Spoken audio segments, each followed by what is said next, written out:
Welcome back. You know, what I've got in this bag right here is not 22 ammo. It's something that probably costs an awful lot more per pound. I've got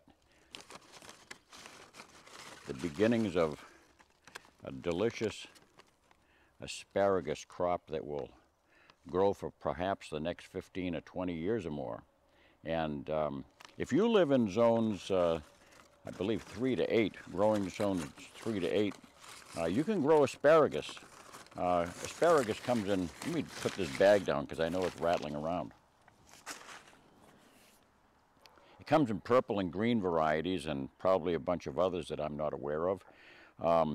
Some popular varieties, this one here happens to be Jersey Supreme, there's Mary Washington, there's a host of others.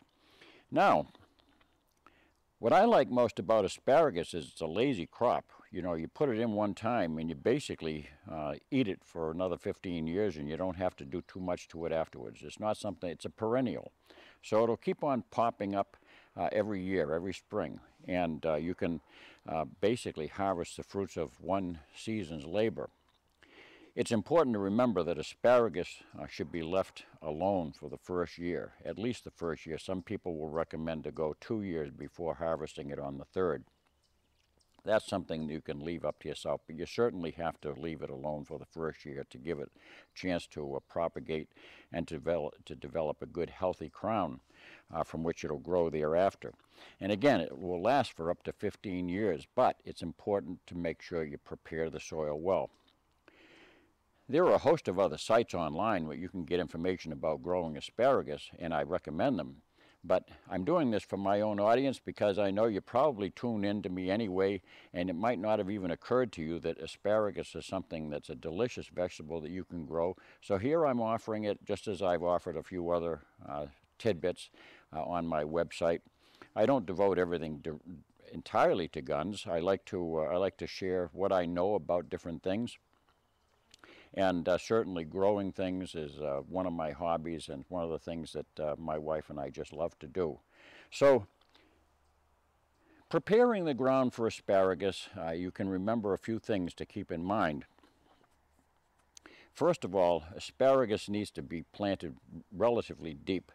The crown is I'll show you that as we move along. But the crown should be placed approximately 6 to 8 inches, no more than 8 inches below the surface of the soil. Now, some of the older publications will tell you to plant it as much as 10 to 12 inches below the surface of the ground. But asparagus has been developed in recent years. Varieties have been developed which do not have to be planted quite so low and which develop a lot quicker in a matter of 2 years rather than sometimes as much as 4 to 5 years for some of the earlier varieties. Now, asparagus is essentially a fern which is first harvested as soon as it comes up out of the ground, and the actual vegetable itself is cut just below the ground level. What we're going to do first of all is prepare the soil well. Asparagus loves to have well-drained soil, and what we have here in Central Lakes region, New Hampshire, is a lot of sandy soil.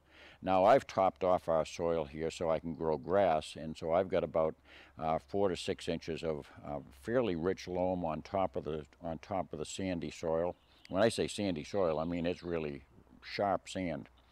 It makes an ideal underbase for the asparagus, so they don't get wet feet. They just don't like to get too wet.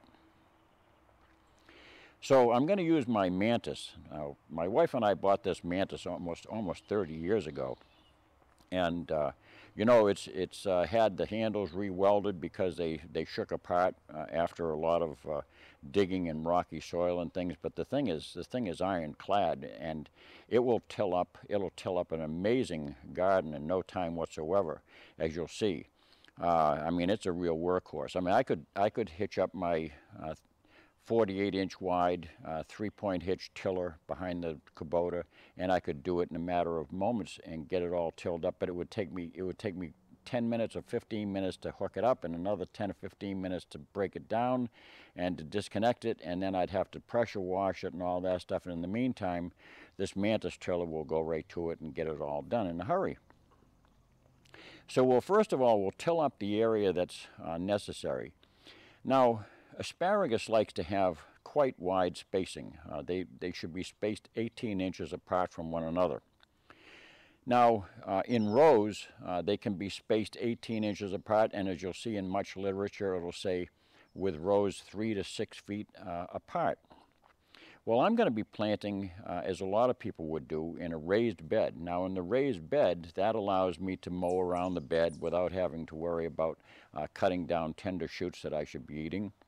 And it also isolates the grass from growing into the bed. And it just gives it a very, very nice way to manage it.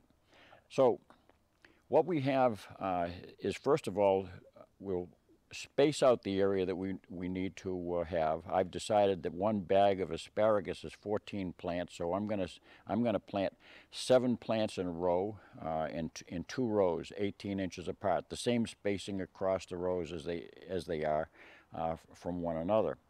And I can move around that. Black fly is coming now. I can walk around that raised bed very easily, so I can tend to the entire thing. The reason why they have 3 to 6 foot spacing is very simply because harvesting and maintaining, fertilizing and all that requires to have some spacing for workers to move between the rows. But that's not necessary if you can get around a raised bed. So it just turns out that a 12 foot by 4 foot raised bed is 27 cubic feet, which is 1 cubic yard of what I'm going to do is I'm going to mix about a 50-50 mixture of fresh, good, very good quality loam, nutritious loam, with 50% of compost. I'm going to purchase the compost. I don't have a big pile of compost, so I'm simply going to purchase a half a yard of each and mix it together. And that'll be put on top of the tilled soil that I will till up with the mantis. Go away. And that'll give us basically a 6-inch bed on top of the ground, and it'll give me a good 6 or 7 inches of freshly tilled soil beneath the ground.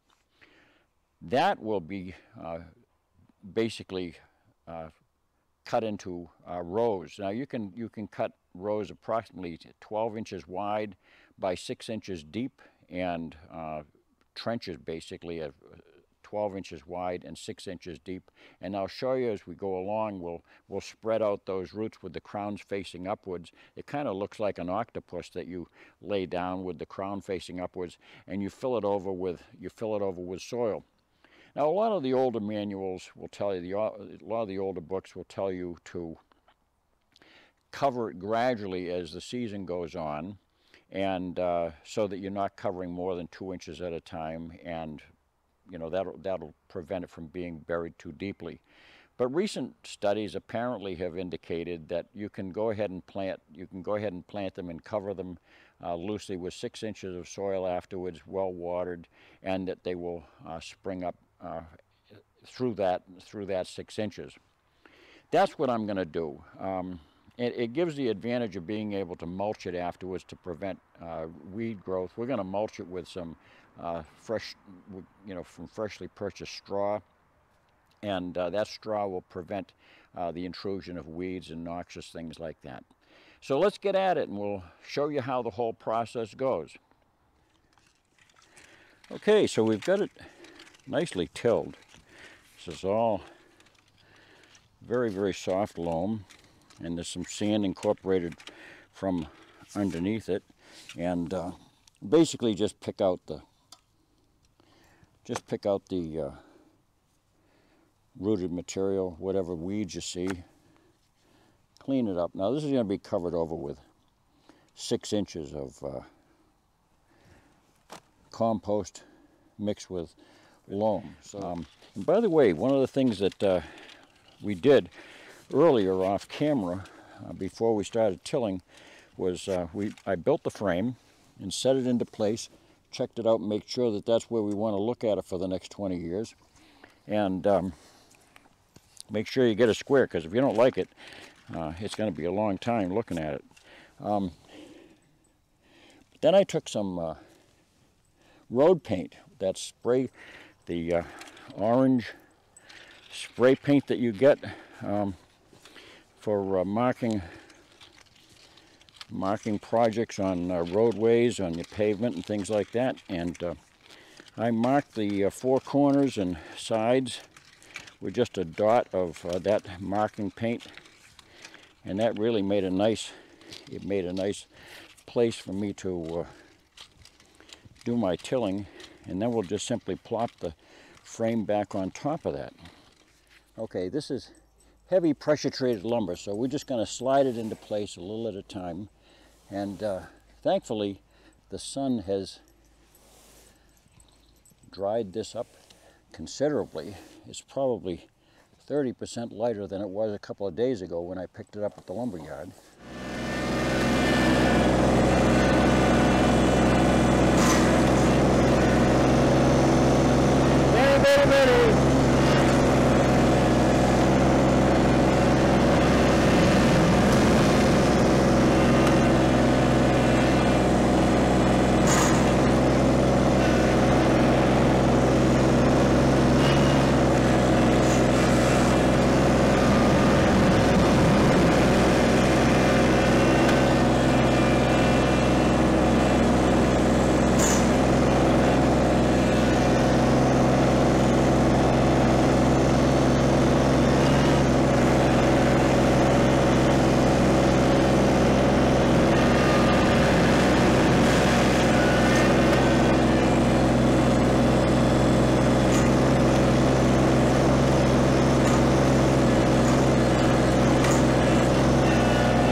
So, we've got 1 yard, actually this is a generous yard, of, it's a 50-50 mix of good rich compost and very sandy loam, which is an ideal mix for asparagus. So we'll get this all spread out.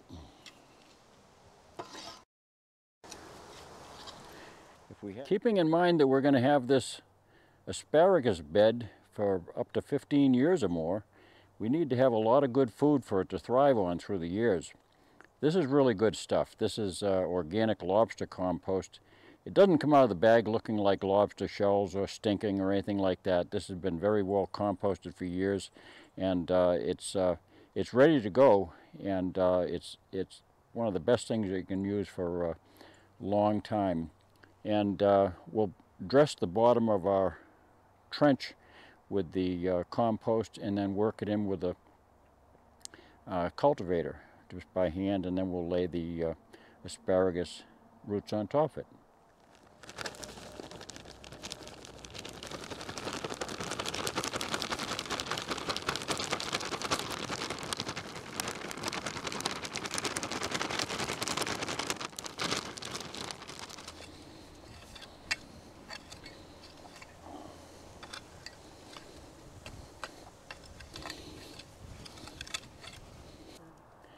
We're just gonna put these into clean water for about 45 minutes to an hour to hydrate them.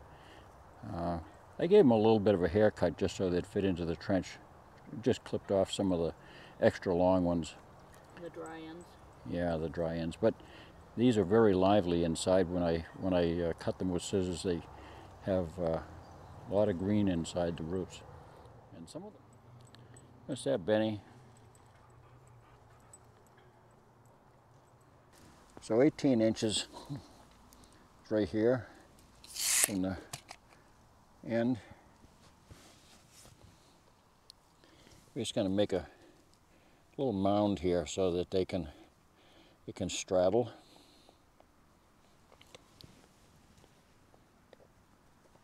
Now this is the crown, and the crown goes up the same way that whereas the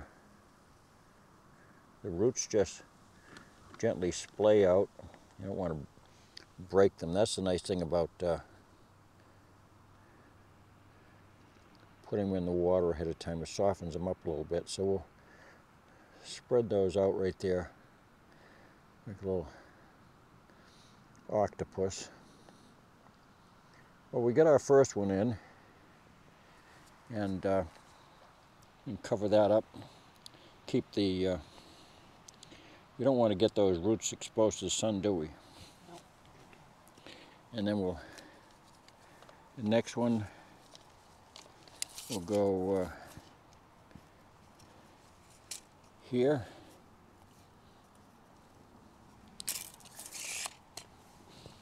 Got a little mound. A little hill for it. That one's got some nice sprouts. These are nice. Very lively. It did help to soak them a little bit. Oh yeah, they were. They don't seem as dry. Yeah. Very nice. We'll press that right down in. And now, as I say, many horticulturalists through the years would gradually cover them over, a couple of inches at a time. But a lot of modern testing has indicated that it really doesn't make any difference, that you can go ahead and get them topped off right now.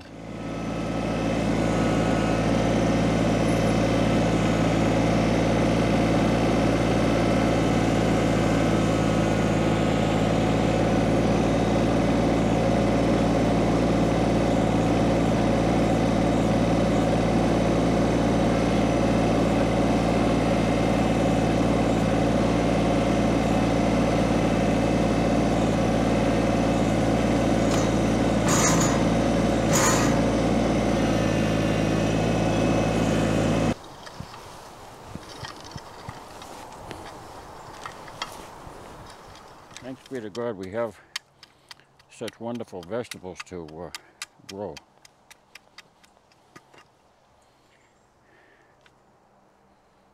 What do you think, Benny? Huh?